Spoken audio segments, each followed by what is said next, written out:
एक सुंदर बोधकथा. कष्टाचे फळ. एका गावात एक म्हातारा शेतकरी राहत होता. त्याला 5 मुले होती व ते सर्वजण खूप आळशी होते.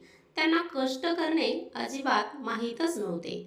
ते फक्त वडिलांच्या पैशावर मजा करायचे. वडिलांच्या मनात नेहमी विचार यायचा की आपण गेल्यानंतर या आळशी मुलांचे कसे होणार व त्यांचा संसार कसा चालणार.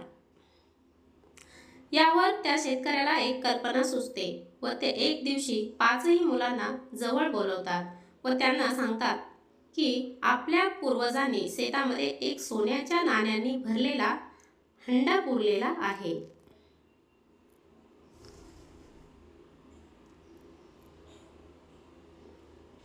मी गावाला गेल्यावर तुम्ही शेत खणा व धन काढून ते आपापसात वाटून घ्या. दुसऱ्या दिवशी तो शेतकरी गावाला गेल्यानंतर त्या 5ही जणांनी सोन्याचा हंडा मिळवण्यासाठी सर्व शेत खणून काढले. पण त्यांना सोन्याचा हंडा सापडला नाही.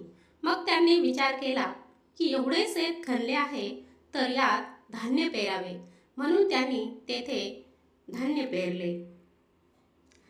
त्यावेळेस पाऊसही चांगला पडला व त्यांनी पेरलेल्या धान्यामुळे त्यांना भरघोस उत्पन्न मिळाले. त्यांनी ते बाजारात जाऊन विकले व त्यांना भरपूर धन मिळाले. गावाहून वडील आल्यानंतर त्या 5ही मुलांनी झालेला प्रकार सांगितला. तेव्हा ते बोलले, मी तुम्हाला याच धनाबद्दल सांगत होतो.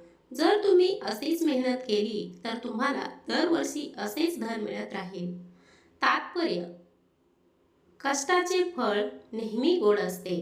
तर मित्रांनो, कथा कशी वाटली कमेंट करून नक्की सांगा. आपल्या चॅनलला लाईक, शेअर, सबस्क्राईब करायला विसरू नका. धन्यवाद.